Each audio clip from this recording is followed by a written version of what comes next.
ये तीनों हो सकता है जी, बाय एयर, बाय लैंड और बाय सी।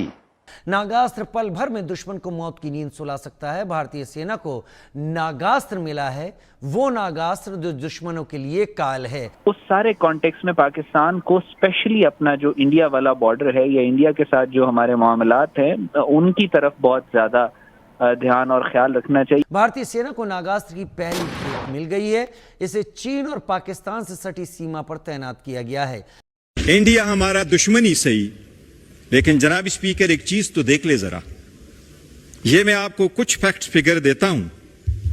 पाकिस्तान का टोटल बजट आउटले हमारा 62 बिलियन है, जबकि इंडिया 50 स्टेट से एक स्टेट का बजट आउटले उत्तर प्रदेश का 97 बिलियन है।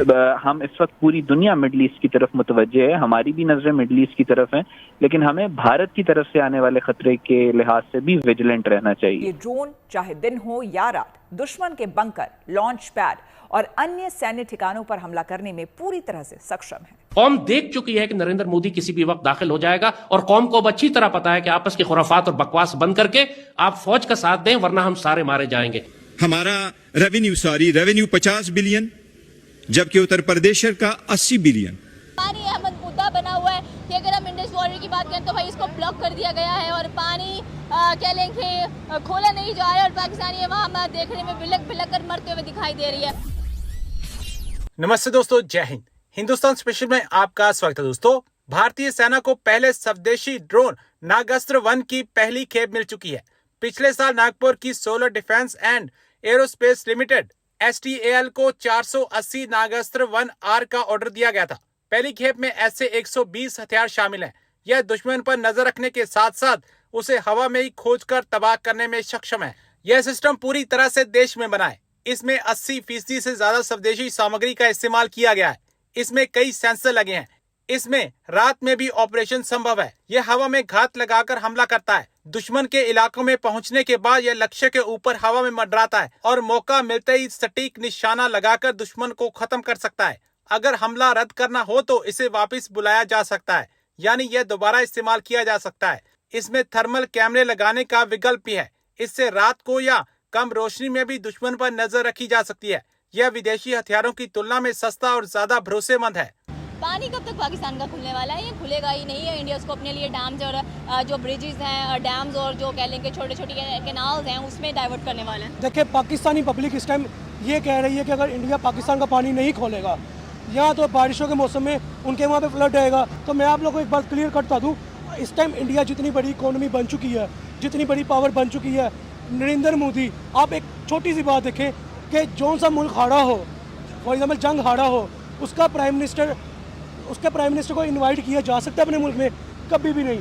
आप देखिए, नरेंद्र मोदी सिप्स जा रहे हैं, वो क्रोशिया जा रहे हैं, वो G7 की मीटिंग में कनाडा जा रहे हैं, आगे उनके पता नहीं कहाँ हो रहे हैं, अमेरिका उनको कॉल करके बुला रहा है। तो आप खुद सोचें इस चीज़ को, एक बड़े पैमाने में ब्रॉडर लेवल पर जाकर सोचें कि अगर इंडिया जंग पाकिस्तान से हारा ही है, अगर उनकी फॉरेन पॉलिसी इतनी ही फॉल की है, ड्रॉबैक नज़र आए हैं, तो उनके ही प्राइम मिनिस्टर को क्यों इन्वाइट किया जा रहा है? पहला पॉइंट ये आ गया। दूसरा पॉइंट, पाकिस्तान अगर जीता ही है तो उनके फील्ड मार्शल आसिम मुनीर को सिर्फ परेड डे पे ही क्यों बुलाया जा रहा है? उनके साथ कोई मुआहदे क्यों नहीं हो रहे? उनके साथ ट्रेड क्यों नहीं हो रही? तो चीज़ों को ब्रॉडर लेवल पे सोचना चाहिए। हम एक जो टीवी पे खबर आ गई कि पाकिस्तान ने इंडिया को तबाह कर दिया, पाकिस्तान जीत गया जंग, हम उसके ऊपर खुश हो गए कि पाकिस्तान इंडिया से जंग जीत गया। असल बात जो बीच की बात है वो किसी को भी नहीं आज तक पता, वो कोई भी नहीं सुनना चाहता, वो कोई भी नहीं जानना चाहता। क्या अगला नंबर पाकिस्तान का वाकई ही है? जो दानिश्वर हैं, जो प्रॉफेसी मेकर्स हैं, अगर सच में ये बात साबित हो गई तो मतलब third world war on the edge नजर आ रहा है। असल में मुद्दा ये है कि जा रही है, इंसानियत जा रही है। और जहाँ तक रही वो दानिश्वर की बातें कि जी पाकिस्तान के ऊपर हमला, देखिए मैंने उसकी बात पहले की आपको कि कोई भी इस्लामिक कंट्री वो चाह रहे हैं कि एटॉमिक पावर ना बन सके।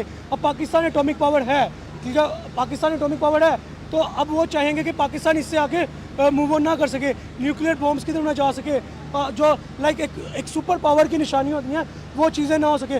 जबकि इनको इतना ही नहीं पता, पाकिस्तान में आज भी वही रोने हैं रोटी कपड़ा मकान के, ठीक है। आज भी 20 to 25%, 30% आबादी रोडों पे ही सो रही है, सड़कों पे ही सो रही है, वो सैलानी वालों के खाने ही खा रही है। इनको असल में ये जानने की ज़रूरत है कि बेसिकली मैं इसराइल से कह रहा हूँ कि इनको ये जानने की ज़रूरत है कि यार आपकी जंगें जिनके साथ है उनके साथ करो।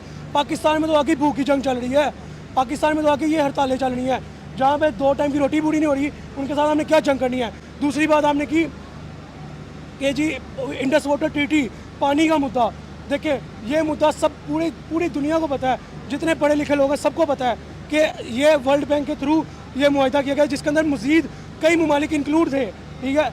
अब इंडिया की तरफ से 2 आई थिंक दरिया पाकिस्तान आते हैं, जिसकी वर्ल्ड बैंक ने भी इजाज़त दी थी कि इंडिया पानी यूज़ कर सकता है, स्टॉक नहीं कर सकता, ठीक है। अब लोग तो ये कह रहे हैं कि इंडिया ने गलत किया, लेकिन अगर हम इसकी दूसरी लॉजिक की तरफ जाएँ तो मैं ये कहूँगा कि इंडिया की पावर है, इंडिया का रोब है, इंडिया का टेरर है, जिसके बिहार पे उन्होंने पानी रोका, इंडस वाटर ट्रीटी को सस्पेंड किया, वो मुआहिदा उन्होंने सस्पेंड करके ये पूरी दुनिया को बताया कि आज में उनमें इतनी पावर है।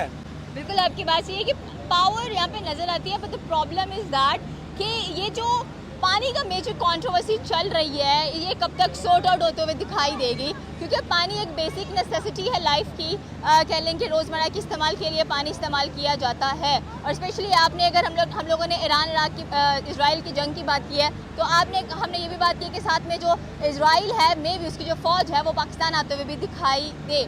तो पॉइंट इज़ दैट कि हमारे फिर जो चीफ मार्शल हैं वो क्या करने गए हुए हैं अमेरिका, वो ट्रंप के साथ कौन से मुआहदे करना है, बिकॉज ट्रंप किसी का सगा नहीं है। देखिए इस टाइम पाकिस्तान जो है ना, पाकिस्तान जो फील्ड मार्शल है बेसिकली आसिम मुनीर, वो डबल साइड गेम खेल रहे हैं। वो एक तरफ अमेरिका के साथ हाथ बढ़ा रहे हैं दोस्ती का, और दूसरी तरफ ईरान को सपोर्ट कर रहे हैं।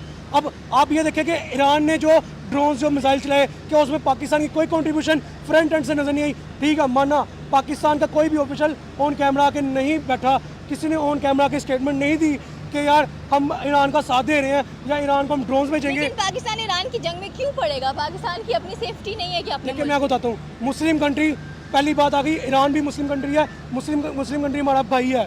ये बेसिक लॉजिक नज़र आती है कि पाकिस्तान ईरान का साथ दे रहा है। पड़ेगा तो बाद की बात है ना कि इन फ्यूचर पड़ेगा कि नहीं पड़ेगा। पाकिस्तान पड़ चुका हुआ है, बैक एंड पे पाकिस्तान की जो सारी एक ऑर्गेनाइजेशन मैनेजमेंट नज़र आ रही बैक एंड पे है। असल में खेल ईरान है और खिला कौन है? पाकिस्तान है। आप देखिए कि जितने मिसाइल ईरान ने दागे हैं अभी तक मारे इसराइल के ऊपर, उनमें क्या पाकिस्तान की कोई कंट्रीब्यूशन नहीं थी? पाकिस्तान की कंट्रीब्यूशन थी, लेकिन तो कहा कि हम तो कंट्रीब्यूट नहीं कर रहे हैं। लेकिन मैं यही पहले बात कर रहा हूँ कि इस टाइम जो हमारी जो एजेंसी है, हमारी जो आर्मी है, हमारे जो फील्ड मार्शल है, वो डबल साइड गेम खेल रहे हैं। एक तरफ ट्रंप के साथ, अमेरिका के साथ दोस्ती का हाथ बढ़ा रहे हैं, दूसरी तरफ अपने हमसाया मुल्क, अपने मुस्लिम ब्रदर मुल्क की मदद भी कर रहे हैं, मिसाइल दे के उनको लाइक बैक एंड से मोटिवेट करें कि हाँ मारो। तो फिर हमें पीएम ऑफ इंडिया नजर आते हैं, वो तो ट्रंप को मुंह भी नहीं लगा एग्जैक्टली मैं यही बात करने लगा था आगे कि आप देखें दूसरा पॉइंट, अगर नरेंद्र मोदी ने अमेरिका को आंखें दिखाई हैं, अमेरिका के साथ हाथ नहीं बढ़ा रहे, या अमेरिका को डोनाल्ड ट्रंप को है शटअप खोल दिया, तो मेरे ख्याल में वो एक तरफ से राइट अपने सही जगह पे है।